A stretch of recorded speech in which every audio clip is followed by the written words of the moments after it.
우리는 지난주부터 시작된 바울의 명령법, 즉 구체적인 삶의 지침들에 대해서 살펴보고 있습니다. 은혜를 입은 우리 신자들의 첫 번째 실천 목록은 바로 교회를 세워가는 것이었습니다.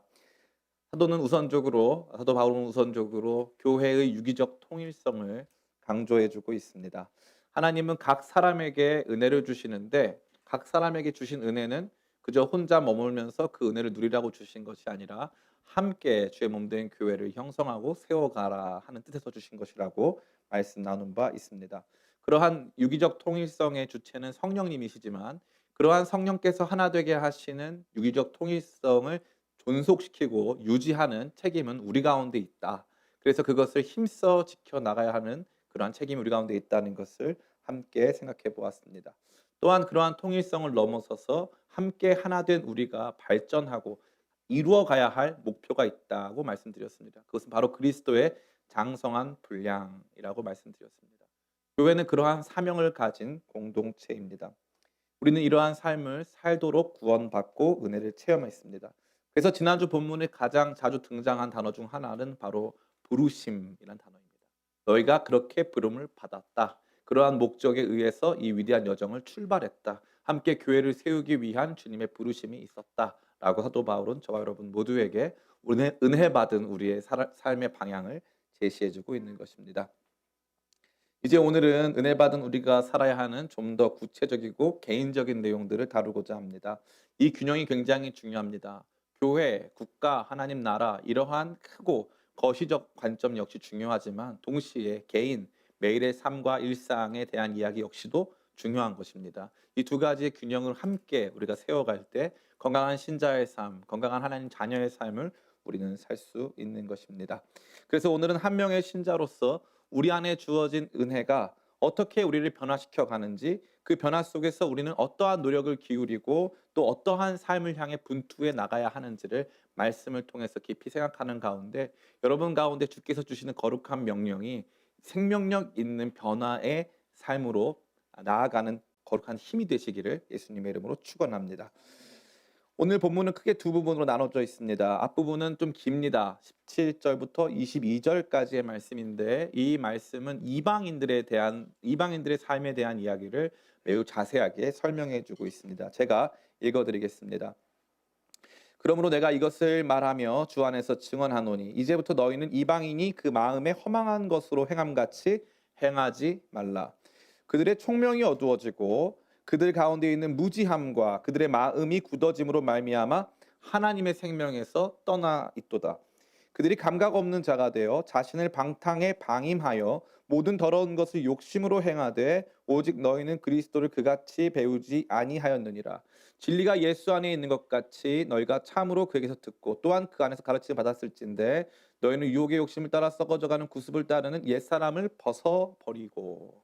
여기까지가 이방인, 다시 말해 하나님 나라에 속하지 않은 사람들의 삶의 모습을 말해주고 있다고 볼 수 있습니다. 두 번째 부분은 앞의 부분과는 상반되는 구원받은 새 사람의 삶의 내용을 말해주고 있습니다. 23절과 24절입니다. 우리 이 시간 여러분 방송으로 동참하는 여러분 모두의 목소리를 담아서 함께 읽어보도록 하겠습니다. 시작. 오직 너희의 심령이 새롭게 되어 하나님을 따라 의와 진리의 거룩함을 지신 새 사람을 입으라. 아멘. 하나님을 따라 의와 진리의 거룩함으로 지으심을 받은 새 사람을 입으라 라고 권면해주고 있습니다. 하나는 벗으라, 하나는 입으라 라고 되어 있는 것이죠. 우리 삶에 담겨져 있는 내용들을, 벗어야 될 내용들, 입어야 될 내용들을 순서적으로 또 설명해주고 있다고 볼 수 있습니다. 이 같은 내용은 우리에게 다음과 같은 영적 교훈을 제시하고 있습니다. 첫 번째로 오늘 본문을 통해서 우리는 하나님을 떠난 사람들의 상태를 아주 자세하게 이해할 수 있는 지식을 얻을 수 있습니다. 우선적으로 이들을 지칭하는 이름은 무엇입니까? 바로 이방인입니다. 이방인. 그래서 본문은 뭐라고 말하고 있습니까? 여기 보니까 이제부터 너희는 이방인이 그 마음에 허망한 것으로 행함같이 행하지 말라 이렇게 되어 있습니다. 이 이방인이라고 하는 단어를 들을 때 1차적으로 우리 안에는 거부감이 들 수 있습니다. 마치 하나님 자녀들과 하나님 자녀가 아닌 사람들을 나누어서 하나님 자녀가 아닌 사람들을 폄하하려는 목적을 가지고 이러한 내용을 쓴 것은 아닐까라고 하는 뭔가 차별적 요소에 대한 민감한 반응이 우리 가운데 나타날 수 있다는 것입니다. 그런데 매우 흥미롭게도 이 에베소서 이 3장에 보면은 또 2장에 보면은 너희는 원래 이방인이었다라고 말해주고 있어요. 에베소 교인들을 향해서 너희들은 원래 이방인이었다 이렇게 말하고 있죠. 매우 흥미롭습니다. 에베소 교인들은 이방인이었습니다. 하나님이 없는 상태에서 살아가는 존재. 그러니까 이것은 단순히 어떠한 사람들, 하나님 나라에 속한 사람들을 높이고 하나님 나라에 속하지 않은 사람들을 낮추기 위한 전략이 아니라 본래 우리가 하나님 없이 살던 사람들이었다고 하는 우리 모든 자연인들이 경험하고 있는 삶의 실존을 있는 그대로 설명한 것에 불과하다는 것이죠. 이방인은 국가나 지역 공동체에 속하지 않은 존재를 의미합니다. 이들은 그러기에 하나님 나라에 속하지도 않았습니다.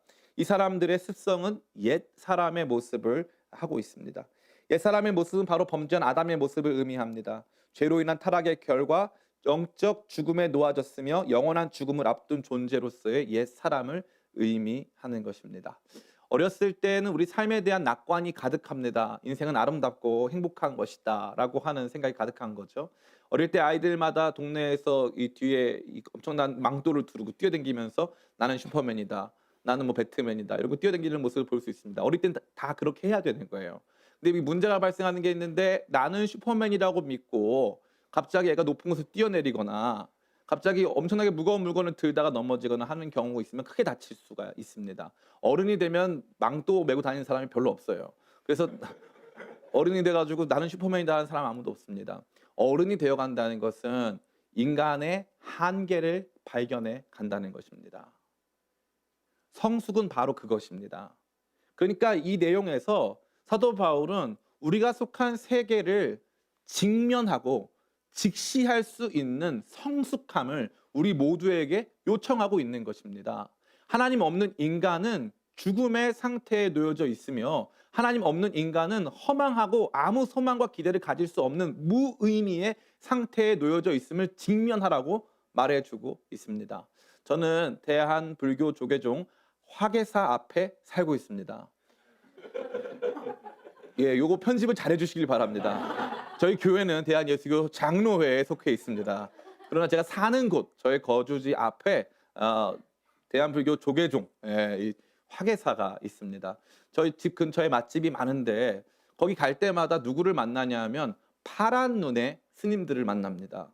이 파란 눈의 스님들을 만날 때마다 참 물어보고 싶은 것이 아주 많습니다. 그들은 기독교 배경을 가진 역사적 배경을 가진 국가들에서 한국까지 와서 불교에 대해서 배웁니다. 불교는 뭐라고 가르칩니까? 모든 것이 헛되다고 가르칩니다. 모든 것이 공허하다고 말해주고 있는 것입니다. 고통의 근원이 어디서부터 왔는가를 물어보면 불교는 이렇게 대답합니다. 화살을 맞은 자가 어찌 화살이 어디서 왔느냐가 중요하겠느냐. 불교에서 말하는 것은 지금 당장 이 고통 자체를 인정하고 이것을 벗어나기 위한 노력을 다해야 된다고 말해주고 있습니다. 그것을 직면한다는 거죠. 성숙한 사람들, 깊은 영적인 진리를 깨닫기를 원하는 사람들, 삶에 대한 의미와 가치를 발견하는 모든 사람들은 그것이 철학이 되었든지 과학이 되었든지 역사가 되었든지 우리의 삶을 다해서 우리의 존재의 목적을 밝혀내려고 하는데 그 존재의 목적을 밝혀내면 밝혀낼수록 인간은 절망할 수밖에 없는 것입니다. 서양 철학사를 공부해보면 최초에는 이 만물을 움직이는 동력 혹은 만물을 우리가 잘게 쪼개면 그것을 궁극적으로 가장 이 작은 단위로 설명할 수 있는 존재가 있다고 믿었어요. 근데 서양 철학의 역사 다 지나와 보니까 서양 철학의 역사라는 건 뭐냐면 지금 태어난 사람끼리 얘기하는 게 아니라 2500년 전에 태어났던 사람 플라톤, 아리스토텔레스를 포함한 존재했던 모든 사람들의 지혜를 모아 보니까 지금 우리가 만난 시대는 포스트 모던 시대입니다. 진리를 우리가 알 수 없고 진리를 안다 해도 의미가 없다. 이게 우리가 직면한 세계의 모습이 되는 것이죠. 그러니까 사랑하는 성도 여러분, 우리 그리스도인들은 지혜로워져야 될 필요가 있습니다. 인간의 실존은 하나님이 없으면 이방인이요, 죽은 자와 같고 썩어져가는 유혹의 욕심을 따라 살아가는 옛 사람의 모습이라는 사실을 직면해야 하는 것입니다. 그것이 세상이고 그것이 우리 자기 자신입니다. 저는 청년들을 바라볼 때마다 깊은 우려를 갖고 있습니다. 특별히 25세 미만의 청년들이 연애를 할 때 그들의 환상을 깨주고 싶은 마음이 너무나도 큰데 교회의 성장과 부흥을 위해서 저 자신을 속이고 날마다 날마다 그들을 향한 축복을 해주는 척을 하고 있습니다. 사랑은 아름답지 않습니다. 사랑에 관련된 유명한 노래 중 사랑은 눈물의 씨앗이라고 하는 진리를 전한 노래가 있습니다. 사랑은 조금도 아름답지 않습니다. 저는 여러분 모두에게 말해드리고 싶습니다. 여러분이 가지고 있는 대부분 영화나 드라마 혹은 우리가 생각했을 때 그 출처를 알 수 없는 대부분의 지식들은 허황된 것입니다. 인간은 죽음을 맞닥뜨리고 있습니다. 늙습니다. 병듭니다. 두려워하고 불안해합니다. 시간이 가면 갈수록 그것을 경험하게 될 것입니다. 그러니까 인간에 대한 이 비관적인 관점을 갖는 것 매우 중요합니다. 정말로 매우 중요합니다. 하나님 없는 인간은 아무것도 아니다. 하나님 없는 인간에게는 그 어떠한 기대나 소망을 가질 수 있는 근거가 없다라고 하는 이 관점을 견지하는 것 너무나 중요한 것입니다. 이것이 없다면 우리는 복음을 그리 중히 여길 필요가 없습니다. 굳이 그 많은 것들 중에 배타적인 복음을 우리가 선별적으로 취하여서 그 복음 안에서 우리의 삶을 영위할 가치가 조금도 없다는 것입니다. 하나님 밖을 떠난, 하나님 안을 떠난 인간은 그 자체로 죽은 것입니다. 물 밖으로 나온, 물을 떠난 물고기가 혹 살거니와 하나님을 떠난 인간은 살 수가 없습니다. 인간은 그렇게 지음 받은 것입니다. 이 사람에 대한 묘사는 6가지로 정리됩니다. 첫 번째는 그 마음에 허망한 것을 행함입니다. 허망한 것은 아무 목적이 없는 것을 의미합니다. 열심히 최선을 다했는데 아무 목적이 없는 것이죠. 여러분은 혹시 그런 적이 있으십니까? 슈퍼맨이라고 하는 우리 유튜브 크리에이터가 있는데요.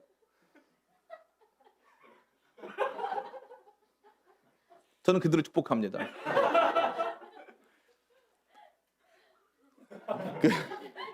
마음 다해 축복합니다. 늘 응원하고 늘 기도하고 있습니다. 우리 교회 성도들입니다. 성도입니다. 네. 그런데 해변에 나가서 모래성을 쌌습니다. 모래성을 굉장히 정교하게 쌌죠. 아주 정교하게. 그들이 쌓았다는 뜻이 아니라 이제 누군가가 쌌습니다.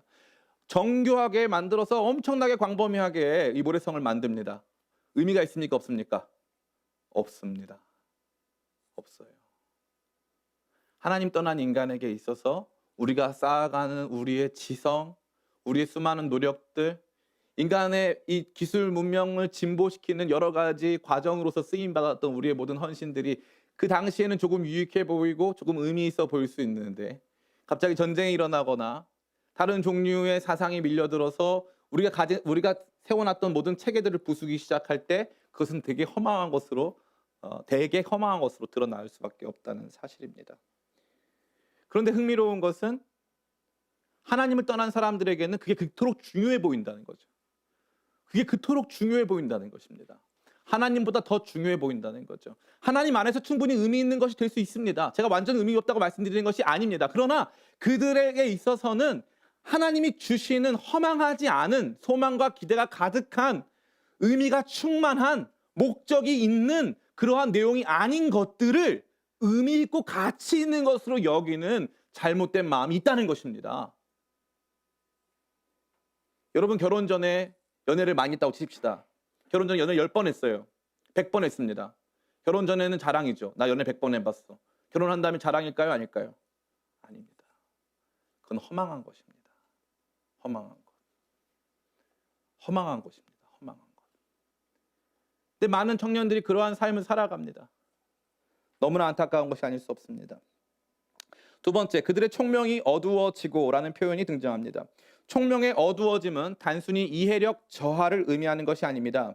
이성적으로 판단할 수 있는 판단력 자체가 제한된 것을 의미합니다. 판단력 자체가 제한됐다. 하나님을 온전히 찾고 그분 앞에 나아갈 수 있는 우리의 지성, 우리가 그것을 우리의 머리를 다 해가지고 하나님을 만나고 체험할 수 있는 우리의 지성적 한계가 존재한다는 뜻을 말하는 것입니다. 어떤 사람은 그런 말합니다. 하늘의 별을 자세히 보거나 저 높은 에베레스트 산에 올라가서 아침에 뜨는 해를 볼 때 조물주를 인정하지 않을 수 있는 사람은 없다. 모든 사람이 인정할 수밖에 없다. 이렇게 말하고 있죠. 조물주를 인정하는 지식은 있는데 조물주의 아들 대신 예수 그리스도께서 이 땅에 오셔서 우리를 대속하셔서 구원하셔야 된다는 이유를 거기서 증명할 수는 없습니다. 하나님 말씀 계시를 제대로 이해하고 받아들일 수 있는 지혜, 이성의 한계가 그들 가운데 드리워졌기 때문에 그렇습니다. 그러기에 변증 그 자체로 누군가를 기독교인이 되게 하는 것은 불가능합니다. 목사님, 저는 종종 봤는데요. 우리가 합리적으로 우리의 신앙을 증명할 수 있다면 누군가는 믿는 모습을 봤습니다. 그것은 성령의 역사입니다. 그런 모든 변증 과정을 통해서도 돌아오지 않는 사람들이 너무나도 많습니다. 우리 그리스도인들이 착해서는 안 됩니다. 논쟁에서 이겼다고 누군가가 그리스도인 되지는 않습니다. 논쟁에서의 승리가 복음의 전파를 의미하는 것이 결코 아니라는 것이죠. 하나님을 떠난 인간 안에 있는 이성의 그 자체로서의 한계들을 우리가 알고 발견해야 되는 것입니다. 그들은 아무리 아름다운 것을 봐도 그 안에서 참다운 하나님의 사랑을 경험하고 누릴 수 없습니다. 얼핏 그림자가 보이기는 하지만 그것을 제대로 이해할 수는 없다는 것이죠. 니고데모가 그러한 사람이었습니다. 선생님, 내가 보니까 선생님 하늘에서 내려오신 분 같습니다. 예수님 이렇게 말씀하십니다. 사람이 거듭나지 않냐면 하나님 나라를 볼 수 없다. 사람이 거듭나지 않냐면 하나님 나라를 들어갈 수 없다. 이렇게 말씀하시죠. 니고데모는 본 것 같은데요. 어느 정도 이해한 것 같은데요. 그러나 당신은 하늘에서 내려온 것 같다는 얘기를 했지만 그것이 그의 한계였습니다. 그것이 어떠한 과정에 의해서 우리 가운데 주어질지, 그것이 무엇을 의미하는지에 대해서 그는 제대로 알거나 이해하지 못했다는 사실입니다. 세 번째, 그들 가운데 있는 무지함과 그들의 마음이 굳어짐으로라는 표현도 등장합니다. 무지함과 굳어짐은 세트입니다. 한마디로 무식한데 용감하다, 이런 뜻입니다. 혹은 무식해서 용감하다 정도로 이해할 수 있습니다. 최근 어떤 사람이 지구가 둥글지 않고 평평하다는 자기의 이론을 증명하기 위해 로켓을 타고 가다가 죽었습니다. 안타깝죠. 자신의 이론과 체계에 갇혀서 다른 사람들과 소통하고 과연 다른 것들이 어떠한 지식 정보가 타당한가를 면밀히 생각해 볼 수 있는 마음 자체가 열리지 않았다는 것입니다. 그 사람은 나름 굉장히 똑똑하게 준비 많이 했을 거예요. 그런데 어떻게 된 겁니까? 무지해진 것입니다. 이상할 정도로 다른 세계관에 사로잡혀서 강팍한 마음이 들어서 이게 옳다는 것을 반드시 증명하기 위해서 그거 하다가 자기의 목숨을 잃는 경우가 있다는 것입니다. 비단 로켓뿐만이 아닙니다. 인간의 안에 있는 무지는 굉장히 다양한 방식으로 나타나는데 조심스럽게 말씀드리고 싶은 것은 바로 이 공산주의 체제가 그러했습니다. 공산주의 체제는 유물론 체제였습니다. 모든 것은 물질이다고 생각했습니다. 그래서 이 물질 문명의 발전 단계가 자본주의를 거쳐서 사회주의를 지나 완전한 이상적 공산주의 사회가 도래한다고 믿었습니다. 그래서 국가를 설립했습니다. 이상적 공산주의 사회는 일당 독재, 공산당 독재의 사회입니다. 그 공산당 독재의 사회 안에서 충분히 행복을 누릴 수 있는 세계가 구현될 것이라고 그들은 믿었습니다. 지난 20세기의 역사의 중심에는 그들이 가지고 있었던 이데올로기가 실제로 구체화돼서 굉장히 지구상의 큰 영토를 차지하고 실제적으로 그러한 계획 경제가 굴러가는 시간들을 맞이해야 했다는 사실이죠. 얼마나 많은 사람들이 그것으로 말미암아 고통당했습니까? 스탈린의 숙청으로 말미암아 수천만 명의 사람이 죽었습니다. 중국에서는 문화혁명이 일어났습니다. 공산당의 정신과 맞지 않는 문화, 문명, 종교, 철학, 지식인들은 다 숙청당하거나 관련된 책들이 다 불타 없어지는, 관련된 문화재가 다 없어지기 시작했습니다. 우리는 지금 이 이야기를 이성적으로만 하는 것이 아닙니다. 무지함과 굳어짐, 하나님을 알므로 말미암아 인간의 참다운 가치를 발견하고 그 안에서 서로 열려 서로 사랑하는 존재가 아닌 완전한 무지함에 갇혀서 자기가 무지한 사람인 것조차 이해를 못하고 자기가 굳어진 상태인 줄 알지 못한 채 자기의 오름 안에 갇혀서 타인을 폭력적으로 억압하는 그러한 상태가 지금 지구상에 있었던 모든 인류 역사의 중심에 놓여져 있다는 것입니다. 이것이 바로 하나님을 떠난 사람들의 모습입니다. 네 번째는 그들이 하나님의 생명에 떠나 있도다라고 말하고 있습니다. 앞서 설명한 무지함과 굳어짐이 하나님의 생명으로부터 분리된 인간의 모습을 잘 보여주고 있습니다. 우리의 생명, 우리는 우리 생명으로 산다고 생각해요. 그렇죠? 갑자기 심장이 뛰고 갑자기 우리 안에 있는 세포들이 왕성하게 움직이기 시작하면서 인간의 생명을 보존할 뿐만 아니라 다양한 생명 활동을 하고 또 인간이 좋아하는 여러 가지 자기 취향을 극대화시키는 활동들을 하는, 그러니까 인간 생명은 인간에게 있다라고 하는 착각이죠. 완전한 착각입니다. 초등학교 때 선생님이 생명에 대한 이야기를 해줬습니다. 선생님이 얘기해 주시기를 심장이 뛰면 피가 공급되고 이 산소가 우리 가운데서 폐에서 만나서 산소를 전체적으로 이렇게 순환해 준다. 그럼 생명이 유지된다. 어린 저는 천재였던 것 같습니다. 심장은 어떻게 뛰나요? 라고 물어봤어요. 그냥 뛴다고 말씀해 주셨습니다. 안 뛰면 죽는 거라고. 그럼 제가 물어봤어요. 그럼 왜 심장은 왜 뛰기 시작했나요? 누가 심장 보고 뛰라고 얘기했나요? 누가 이 시스템을 만들었나요? 저는 지금 이 방송을 보고 있는 진화론을 좋아하시는 분들에도 물어보고 싶습니다. 진화론은 적자 생존, 다시 말해 적응한 자가 생존한다라는 뜻입니다. 그러면 어떤 개체가 어떻게 하면 그 환경에 적응할 수 있을 거라고 알 수 있습니까? 그 개체가 아닌 다른 지성이 지금 날씨가 추우니까 털을 더 많이 가지면 이길 수 있다고 가르쳐줘야 되는 거 아니겠습니까? 너무 흥미롭죠? 그냥 날씨가 추워지니까 털 많은 존재가 나타났다. 털이 좀 더 많아졌다. 날씨가 추워지는 것과 털이 그 날씨를 이기게 하는 것, 그걸 누가 알았냐 말입니다. 누가 그것을 가르쳐줬고 누가 그렇게 행했느냐. 하나님이 하신 것입니다. 근데 우리는 하나님의 생명으로부터 멀어져서 우리 자체의 생명으로 산다고 생각하는 거죠. 근데 그렇지 않습니다. 인간은 하나님의 생명으로 살아야 합니다. 하나님의 생명이 우리가 가지고 있는 육적 생명을 지배하도록, 영적 생명이 육적 생명을 지배하도록 살아가야 한다는 것입니다. 다섯 번째는 그들이 감각 없는 자가 되어 자신의 방탕에 방임하여 모든 더러운 것을 욕심으로 행하되, 그래서 그들은 마치 죽은 사람이 감각이 없듯 하나님의 생명으로 떠났으니까 생명이 없는 존재가 됐고, 생명이 없으니까 감각이 없는 거예요.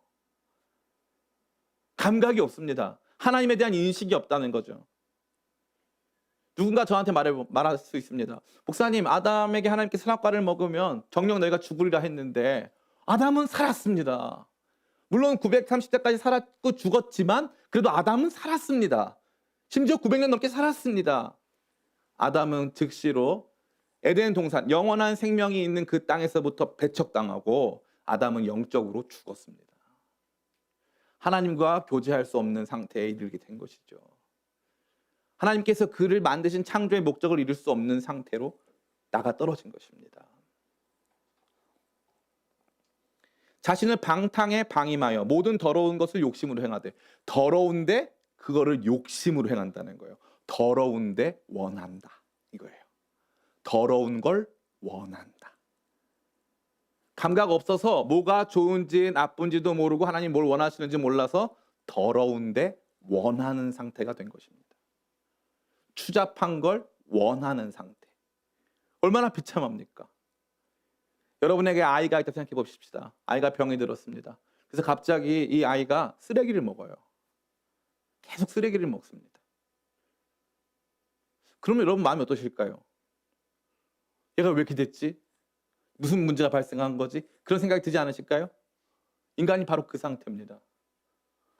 의롭고 거룩한 삶을 추구하고 영적인 생명의 양식을 먹으면서 예수님 말씀하신 것처럼 사람이 떡으로만 사는 게 아니다. 하나님의 입에서 나오는 모든 말씀으로 사는 존재가 사람이다. 사람의 가치는 그러한 가치다 라고 생각하고 살아야 되는데, 하나님 말씀 아닌 것을, 사람의 말을 자기의 영적 자양분으로 삼아서 전혀 의미 없는 것들을 추구하고 살아간다는 거죠. 더러운 것을 원하는 사람이 됐다는 것입니다. 엄청나게 많은 돈을 벌기 위해서는 반드시 부도덕한 측면을 가져야 합니다. 일정량 이상의 돈을 사람이 단순 노동으로 벌 수는 없습니다. 자본이 자본을 증식하는 과정을 통해서 그것을 얻어야 되는데, 이 자본이 자본을 증식하는 과정은 대체적으로 금융 관련된 법에 의해서 제한을 받습니다. 이 관련된 일들을 통해서 큰 부자가 되기 원한다면 사실 그 안에는 독점이라던가 다양한 방식의 시장을 교란하거나 편법을 행하는 행위가 반드시 필수적으로 필요한 것입니다. 그것 없이는 쉽지가 않습니다. 사람들은 원합니까? 안 원합니까? 원합니다. 그 과정을 통해서 환경이 조금 파괴되더라도, 그 과정을 통해서 누군가의 삶이 억압되고 누군가가 피눈물을 흘리는 일이 있다 할지라도 나는 이것을 행해야만 한다는 거죠. 더러운 것을 원하는, 더러워도 원하는 그러한 존재가 된 것입니다. 마지막 6번째입니다. 유혹의 욕심을 따라 썩어져가는 구습을 따른다. 이 마지막에는 썩어져가는 우리의 삶의 모습을 그대로 형상화하여 보여주고 있습니다. 이러한 내용들이 바로 이방인들의 모습입니다.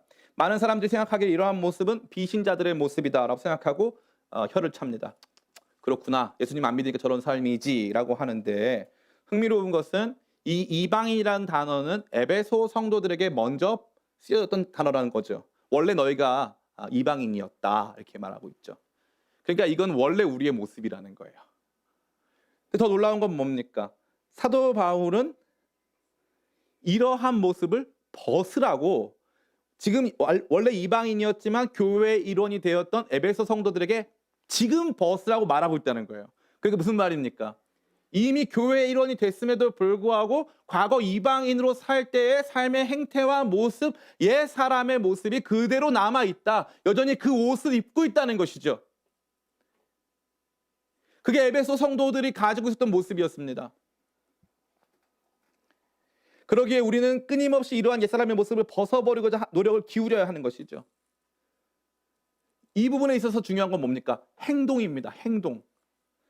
그래서 본문의 말씀은 계속 이 행함과 관련된 내용을 말해주고 있어요. 너희는 이방인이 그 마음에 허망한 것으로 행함같이 행하지 말라.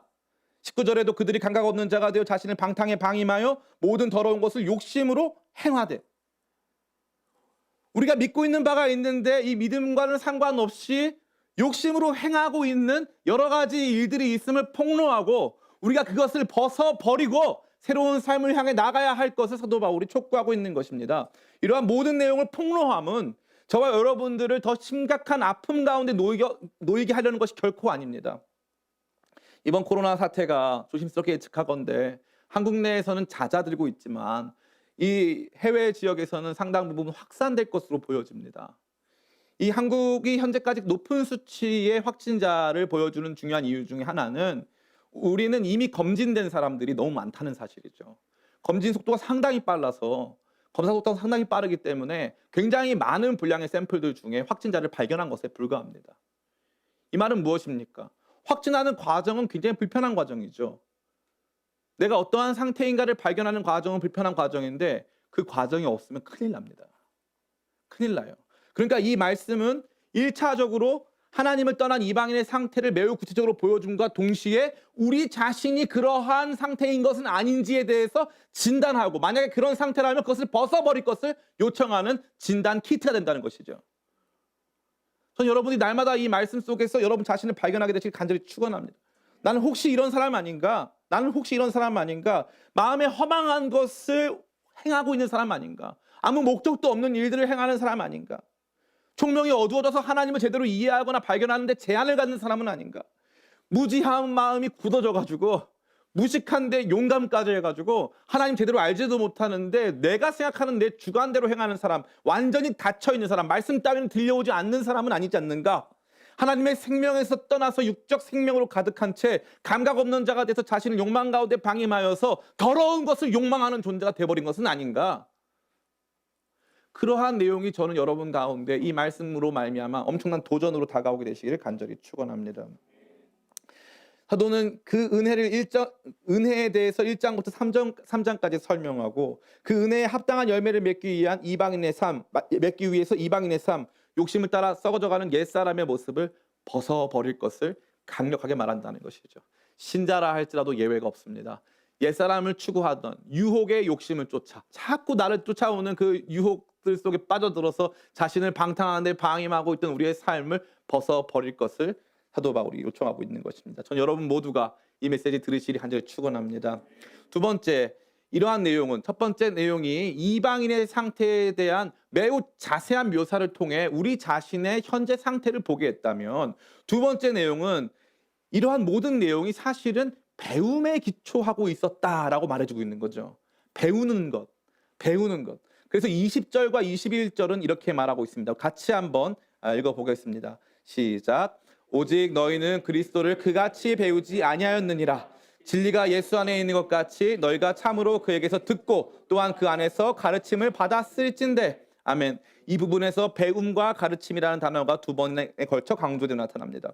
사도 바울은 에베소 지역에서 무려 3년간 사역했고 온전히 2년 동안은 에베소 지역에 있는 두란노 서원이라고 하는 곳을 빌려서 매일 성경 강의를 했습니다. 매일 성경 강의를. 그러자 많은 사람들이 복음 안에 돌아왔고 당시 에베소의 경제적 중심에 있었던 아데미 신전과 그와 관련된 부수적인 산업이 망할 정도로 그것의 큰 위축을 경험할 정도로 이 에베소 지역은 전체적으로 복음화되기 시작했습니다. 그런데 사도 바울은 언제나 예수님을 가르칠 때 이러한 그리스도인의 윤리에 대해서 가르쳤고 예수 그리스도를 믿는다는 것은 주님께서 원하시는 특정한 삶의 방식을 받아들이는 것이라는 사실을 알려주었다는 것입니다. 그래서 그리스도를 배움은 새로운 삶을 배움과 하나로 연결되어 있다는 것이죠. 그러니 예수님을 가르치고 하나님 주시는 복을 가르치는데 그리스도인이 살아야 되는 새로운 삶에 대해서 가르치지 않는다? 그것은 전혀 잘못됐다는 사실입니다. 은혜는 가르치는데 삶은 가르치지 않는다? 그런 건 존재할 수 없다는 것이죠. 저는 젊은 신학도들에 대한 강한 우려를 가지고 있습니다. 그들 중 상당수는 극단에 치우치기 쉽습니다. 그들은 복음과 윤리에 대한 분명하고 명백한 관심은 가지고 있으나 그것이 개인적, 우리 개인 안에서 어떻게 구체화돼야 되는지에 대한 삶의 훈련을 가지고 있지는 못합니다. 그들은 윤리를 대부분 구조적이며 사회적인 것으로 이해합니다. 다시 말해 누군가가 빵을 훔쳤을 때는 그 사람을 빵을 훔치게 했던 구조나 사회가 존재했을 것이다. 그러니 그 사람이 빵을 훔친 그 행위보다는 그것을 빵을 훔치도록 만들어낸 구조, 더 부자들인 문제다. 그래서 지금 당장 빵을 훔친 이 행위에 대해서는 면죄부를 줍니다. 그 사람이 과연 어떠했는가에 대한 판단은 하나님과 이 땅에 있는 재판관들의 몫이 될 것입니다. 또한 우리는 그 사람이 빵을 훔치지 않도록 좋은 사회를 만들기 위해 노력을 해야 될 것입니다. 그러나 개인의 행동과 구조적 문제를 언제나 동일시하는 것은 결코 바른 방식이 아닙니다. 누군가가 빵을 훔치는 단계를 넘어서서 살인을 했다. 살인을 했는데 그것이 이 구조 악과 결부되어서 이 사람의 살인이 용서가 된다. 그런 것은 존재하지 않습니다. 근데 많은 신학생들이 자기 자신의 삶이 복음적이지 않은 것은 관심이 없고 도리어 사회의 문제, 최근 들어서는 동성애자들에 대한 인권 문제, 차별 금지에 관련된 법안들, 그런 문제들 거기에 너무 지나치게 깊이 몰입함으로 정작 우리의 삶의 일상 속에서 거룩함을 채워가는 일들을 등한시하고 있다는 것입니다. 그리스도를 배웠는데 어떤 그리스도를 배웠냐 하면은 사회의 변화적 주체, 변혁적 주체로서의 그리스도를 배웠어요. 책으로. 그런데 그리스도를 배우는데 오늘 나의 삶을 거룩하게 하시는 나의 구원자, 죄로부터 나를 구원하시는 나의 구원자이신, 나의 삶의 표본이신 그 그리스도를 배운 적은 없다는 사실입니다. 너무나 안타깝습니다. 이방인은 욕심에 따라 행동합니다. 그러나 하나님 자녀들은 말씀에 따라 행동하려고 노력합니다. 은혜가 우리에게 그것을 요구하기 때문에 그렇습니다. 삶을 도외시한 가르침, 그 가르침이 아무리 좋다 할지라도 여러분 그것을 떠나시길 간절히 축복합니다. 현재 시형 선고를 받고 복역 중인 은혜로 교회 신옥주 목사 같은 사람은 대중들이 그를 추종하였습니다. 카리스마 있는 설교와 영적 권세가 그러한 사람을 향한 신뢰를 증폭시켰습니다. 근데 그 사람이 뭘 했습니까? 타작마당, 예수님의 제자들이 타작마당을 열어놓고 가룟 유다 일로 와봐, 타작마당 한번 열자 이렇게 한 적이 있습니까? 없어요. 신약 성도들이 타작마당 연 적이 있습니까? 없습니다. 없어요. 그런 건 없습니다. 사람들이 그 말을 믿어요. 목사님이 한 말이니까. 그렇게라도 교회를 세워야 되니까. 하나님 나라가 그렇게 증진되면 좋은 거니까. 그렇게 하면 내가 복을 받으니까. 내 삶의 문제가 해결되니까. 거짓말입니다. 우리는 그리스도를 그렇게 배운 적이 없어요. 그렇게 배운 적이 없단 말입니다. 절대 믿어서는 안 됩니다. 기도 응답은 잘 들으셔야 돼요. 기도 응답은 언제나 우리에게 주어집니다. 언제나. 그러나 하나님의 때에 하나님의 방법으로 주어집니다. 그리고 그 기도 응답에는 이런 게 있어요. 주님, 하나님 나라 위에서 살 테니까 가시 좀 제거해 주세요. 그럼 주님이 응답하십니다. 안 돼. 네 은혜가 내게 족하다. 하나님이 안 들으시는 기도가 있다는 거예요. 특정 목사님이 기도하면 그 내용 들어주시고, 다른 목사님이 기도하면 안 들어주시고, 우리는 그리스도를 그렇게 배운 적이 없습니다. 수많은 성도들이 지나치게 이 영적 노예 근성에 사로잡혀서 목사님들이 하자는 방식으로 복 받으면 좋은 건 줄 알고 거기에 혈안이 돼가지고 말씀이 뭔지 그리스도가 뭔지 하나도 모르고 교회 다니는 사람이 너무 많습니다. 너무 안타깝습니다. 복 좀 안 받으면 어떻습니까? 사도 바울은 복 받아서 로마에서 참수형을 당했습니까? 베드로는 복을 받아서 십자가를 거꾸로 졌습니까? 도마는 복을 받아서 인도에서 창에 찔려서 죽습니까? 복이 뭡니까? 예수님이 복입니다. 우리는 그리스도를 그렇게 배워본 적이 없습니다. 병고침 못 받아도, 삶이 비참한 채 끝난다 할지라도 우리의 삶은 가치 있습니다.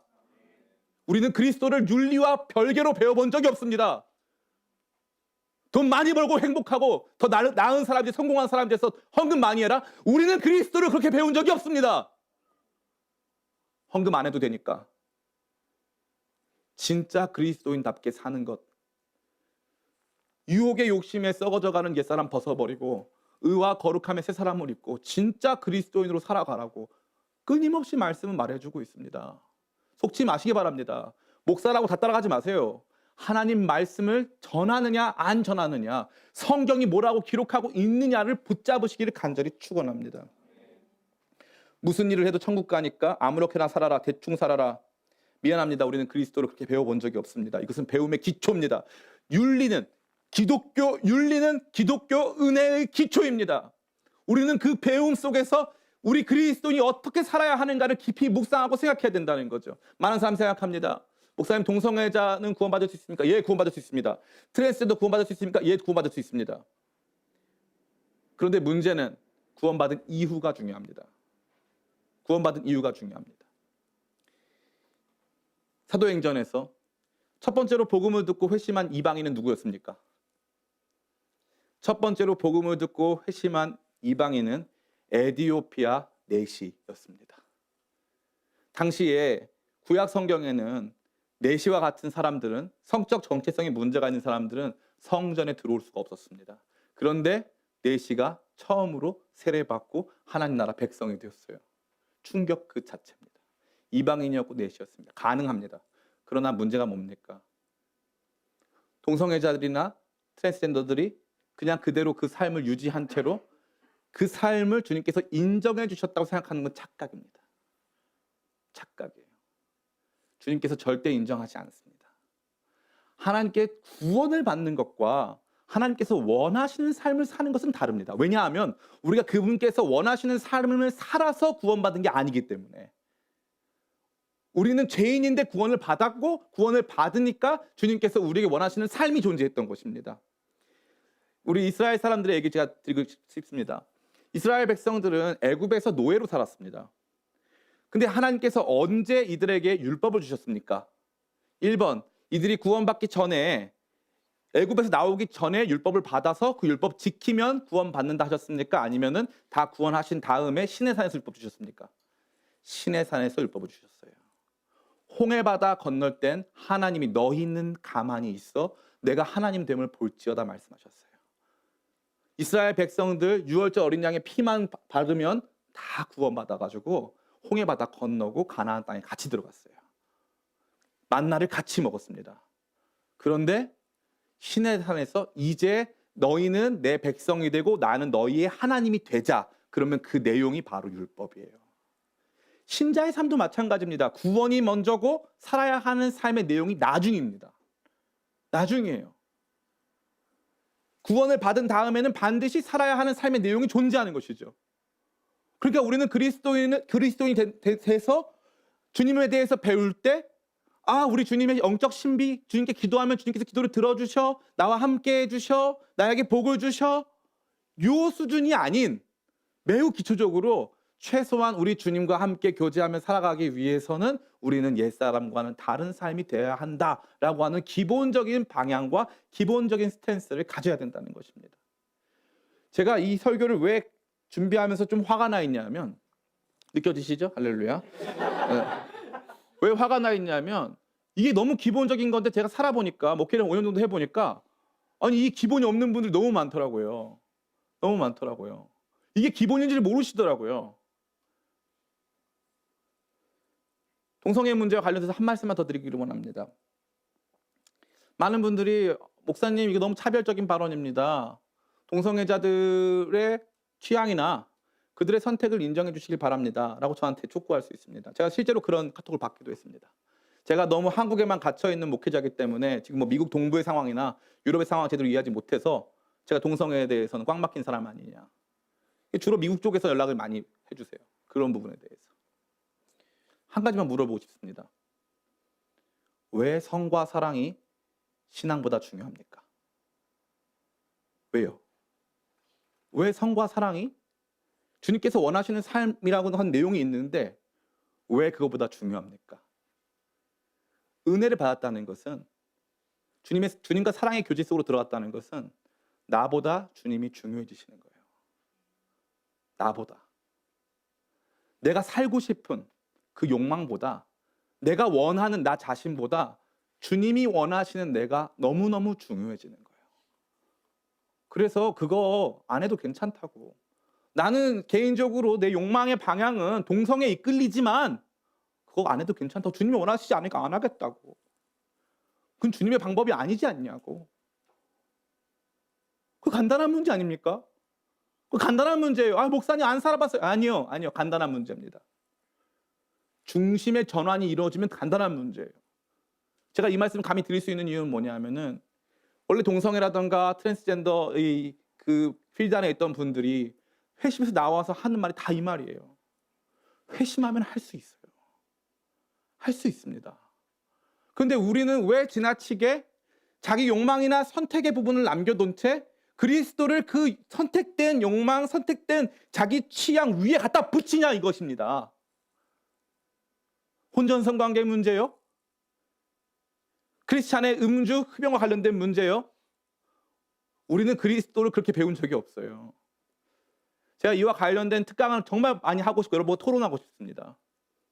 역사적으로 또 신학적으로 모든 부분을 여러분과 함께 토론하고 싶어요.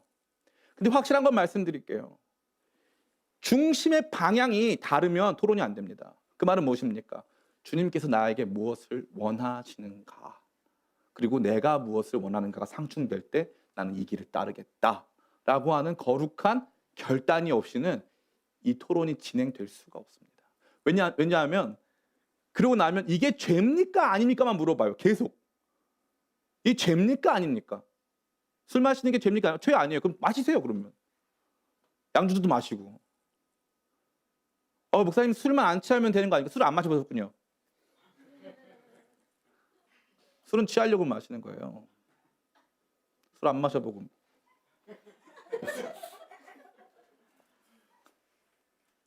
어떤 사람은 한 잔 마시면 취하고 어떤 사람은 10잔 마시면 취합니다. 기준이 뭡니까? 여러분에게 묻습니다. 디모데전서 3장은 교회 감독과 장로, 집사에 대한 명확한 기준을 제시합니다. 특이하게 거기에는 음주 문제가 다루어지고 있어요. 특이합니다. 과거에는 자유주의 계열에서 음주와 관련된 관대한 생각들이 많았습니다. 조금씩 점차적으로 음주와 관련된 성경신학적 고찰들이 진행되면서 조금씩 보수적인 입장을 갖는 사람들이 많아지고 있는 추세입니다. 조금 더 똑똑해지시기를 간절히 바라요. 조금 더 탁월해지시기를 간절히 바랍니다. 악한 데는 미련하고 선한 데는 더 지혜로워지시는 여러분 되시기를 간절히 축복합니다. 마지막 세 번째로 이러한 배움의 과정, 옛사람의 모습을 발견하고 우리가 배움의 기초가 바로 이러한 것이었기 때문에 그리스도를 윤리와 함께 배우는 이 과정이 중요하다는 것을 발견한 이후에 우리가 추구해야 되는 방향은 바로 새 사람을 입는 방향입니다. 앞서 생각한 것처럼 옛사람을 벗어버리는 일과 새 사람을 입는 일은 같은 내용을 다르게 설명한 것으로 보여집니다. 23절과 24절 같이 마지막으로 같이 한번 읽어보겠습니다. 오직 너희의 심령이 새롭게 되어 의와 진리의 거룩함을 지으심을 받은 새 사람을 입으라. 아멘. 여기에는 새로운이라고 하는 단어가 많이 등장합니다. 이것은 앞서 등장했던 옛사람, 구습과도 같은 옛날 것에 반대되는 개념으로 제시되는 것입니다.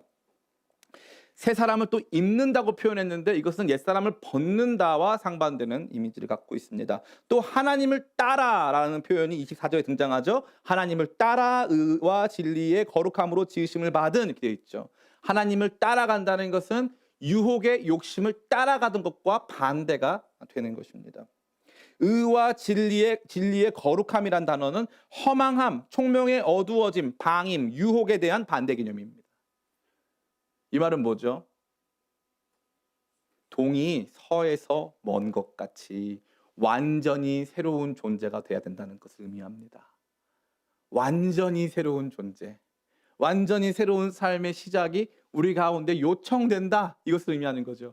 예수님을 믿었는데 새로운 사람이 되지 않았어요. 예수님을 믿었는데 이 새로운 사람에 대한, 최소한 그게 안 됐다 할지라도 새로운 삶에 대한 지평이 열려야 되거든요. 이제는 과거에 좋던 게 이제는 좀 싫어야 되거든요.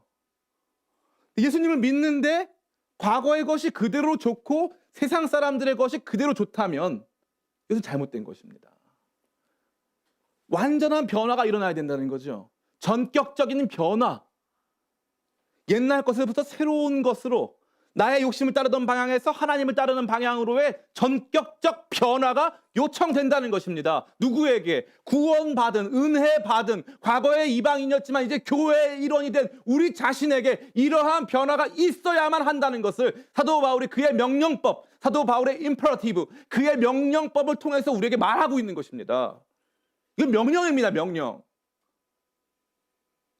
목사님 잘 안 돼요. 잘 안 될 수 있죠. 군대 가서 여러분 훈련을 받다가 이 각개전투 같은 거 하면 여기 막 팔굽이 아프거든요. 막 이렇게 뭐 해가지고 이제 총도 쏘고 보면 거기서 훈련병 중에 아무리 나약한 사람도 이런 사람 없어요. 너무 아파요. 못하겠어. 이럴 줄 몰랐죠. 내가 괜히 왔어. 사람이 아무리 나약해도 그 정도는 아니야. 그 정도는 아니야. 근데 교회는 그런 사람 천지예요. 천지야. 훈련 받고 그러면 한번 해보고 도전해보고 삶의 질서를 세워봐야 되는데 아예 새 사람, 옛사람, 목사님 아까 옛사람도 아직 못 벗었어요. 새 사람을 어떻게 입습니까? 제가 말씀드렸죠. 옛사람을 벗는 것과 새 사람을 입는 것은 하나의 이야기를 보여주는 동전의 양면과도 같은 이야기입니다. 유혹의 욕심을 따라가던 우리가 하나님을 따라서, 옛사람을 따라가던 우리가 새로운 존재인 우리를 따라서 가는 전격적 변화의 삶을 꿈꾸고 그러한 삶을 위해서 매진하고 노력하고, 그러한 옛사람을 벗어버리고자 하는 끊임없는 노력과 더불어 새로운 사람을 덧입고자 하는 엄청난 수고와 노력을 기울여야 한다고 은혜 받은 우리에게 요청이 있다는 거죠. 이 요청이 어떻게 있는 줄 아세요? 은혜 받으면 주어져요. 은혜 받으면 주어집니다. 이전엔 세상이 좋았는데 그 다음부터는 예수님이 좋아요. 그래서 다른 게 싫어집니다. 이게 우리 가운데 요청되는 강력한 명령이에요. 부담스럽죠? 들으셔야 돼요. 들어야 돼요. 부담스럽지만 들으셔야 됩니다. 이거 안 듣기 시작하니까 어떤 일이 발생하냐면 다 나약한 성도밖에 안 나타나요. 교회는 훈련이 없어졌어요. 예? 이거 좀 더 모이면 힘들다. 내 삶을 아느냐? 직장을 한다. 아이를 키운다. 돈을 번다. 그러셔야죠. 그런데 하나님을 만날 시간조차 없을 만큼, 하나님하고 상관없는 삶을 살아도 괜찮을 만큼 하나님이 그러한 삶을 여러분을 부르셨을까요? 그런 바쁨 속으로 여러분 부르셨을까요? 지금 돌아가신 고 김영길 총장님, 한동대 김영길 총장님 계세요. 이 총장님이 중국에서 엄청난 크리스찬 컨퍼런스가 있어가지고 거기 방문을 했는데 중국의 대표적인 재벌 기업 회장님이 자기를 부르시더래요. 그래가지고 이 김영길 총장님이 그 회장님 방으로 들어갔더니 이 총장님 왔다고 회장님이 문을 연 다음에 갑자기 비밀의 방을 딱 여시더라고요. 거기 딱 여니까 기도의 골방이 딱 나오는 거예요. 그걸 자랑하고 싶었던 거예요. 근데 왜 자랑을 했느냐? 저는 아무리 바빠도 기도 없이는 살 수가 없습니다. 기도 없이는 살 수가 없습니다. 그 사람이 바쁠까 우리가 바쁠까? 그분이 우리보다 훨씬 바쁠 거예요. 그런데 우리는 자꾸 이 자리에 멈추고 싶습니다. 내 취향을 극대화한 채로 구원이라고 하는 선물은 보너스로 여기고 보너스로 주어진 삶이니 죄도 좀 마음대로 짓고 은혜를 조금 누리면서 지금 살고 있는 이 삶을 더 행복하게 지속할 수 있도록 하나님 제대로 만난 사람은 그거 못합니다. 무서워서 못해요. 내게 주신 은혜의 가치가 너무 큰데요. 너무 커가지고 감당이 안 됩니다. 감당이 안 돼요. 아, 그럼 이거 나 큰일 나겠다. 이러다 나 다 뺏기면 나 아무것도 아닌데. 이런 생각해가지고 그런 삶을 못 삽니다. 불가능합니다. 이제 말씀을 마칩니다. 사랑하는 청년 성도 여러분, 지금이 바로 그 기회입니다. 여러분 자신의 믿음을 시험하고 여러분의 삶이 어떠한 삶인가를 다시 발견하고 신앙적 방향이 어디에 있었는가를 확인할 수 있는 가장 중요한 시점이 바로 지금이라는 사실입니다. 여러분에게는 이 명령이 주어졌습니다. 옛사람의 모습, 이방인의 모습이 다 폭로됐습니다. 무지하고 그런데 더 굳어져서 강팍한 마음 속에서 하나님 알아가는 모든 지식이 다 없어지고 허망한 일들을 계속적으로 행하면서 목적 따위는 의미 따위는 생각하지 않고 돈 좀 더 벌어가지고 나 행복하게 살고 그러한 삶으로 주님 여러분 부르신 적이 없어요. 또한 주님께서는 윤리와 구별된 복음을 주신 적이 없습니다. 개인 윤리와 구별된 복음을 주신 적이 없습니다. 나는 내 마음대로 살면서 예수님 잘 섬기겠다? 그런 건 존재하지 않아요. 한국교회 가장 큰 문제가 뭔지 아십니까? 한국교회 성도들은 윤리적이지 않다는 데 문제가 있어요. 은혜 따로 윤리 따로예요. 흥미로운 건 복음을 전하면 아멘을 하는데 윤리를 전하면 노멘을 해요. 복음을 전하면 별로 안 좋아해요. 윤리를 전하면 별로 안 좋아합니다. 복음은 내 죄를 용서받았다는 걸 아멘으로 화답해요. 그런데 그 복음이 우리에게 명령하고 있다 그러면 은혜 줘놓고 이제 와서는 주인 노릇하시네요. 예, 주님 우리 사셨어요. 돈 주고 핏값 주고 샀단 말이에요. 우리의 것이 아니란 말이에요. 내 인생 내게 아니라고. 내 호흡이 언제 끝날지 어떻게 합니까? 지금처럼 불안한 시대 아니에요? 내가 확진자일지 아닐지 누가 알아요? 무증상 복균자일지 아닐지 누가 압니까? 내 인생 누구의 것입니까? 주님의 것 아닙니까? 주님이 허락한 만큼 사는 거 아니에요? 주님이 허락한 만큼 갖는 거 아닙니까? 왜 다 우리 거라고 생각합니까? 내 건강이, 내 욕망이, 내 돈이 다 내 겁니까? 누가한테 복음을 그렇게 들으셨습니까? 누가 복음을 그렇게 가르쳤습니까? 우리는 그리스도를 그렇게 배워본 적이 없습니다. 경건과 거룩함으로 두렵고 떨림으로 우리의 구원을 날마다 이루어가는 복된 삶을 부름받았지. 가난하고 조금 남들 보기에 부족해도 우리가 추구하는 삶의 목적이 너무 분명하고 우리가 가야 되는 길이 너무나도 확실하고 너무 의미 있기 때문에 지금 죽어도 내 삶은 가치 있다고 믿으면서 살아갔지. 몸에 장애가 있어도 어려움이 있어도 가난해도 나는 하나님과 함께하는 사람이라는 자부심 속에 살았지. 우리가 언제 돈 있다고 살았어요? 욕망 다 추구하면서 살고 싶은 집, 타고 싶은 차, 입고 싶은 옷 다 입어가면서 사는 거 그게 신자의 삶입니까? 집어치우세요. 그런 게 많습니다.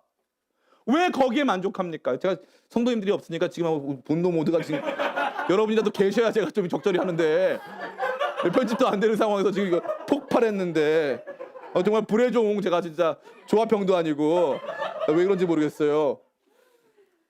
여러분 모두에게 권면합니다. 옛사람 벗어버리고 새사람 입으시길 축원합니다. 옛사람이 얼마나 추잡한가, 그 모습이 얼마나 안타까운가 발견하고 우리는 복음을 그렇게 들어본 적이 없다. 지금 힘들고 어려우시죠? 다 알아요. 안 힘든 사람 어디 있습니까?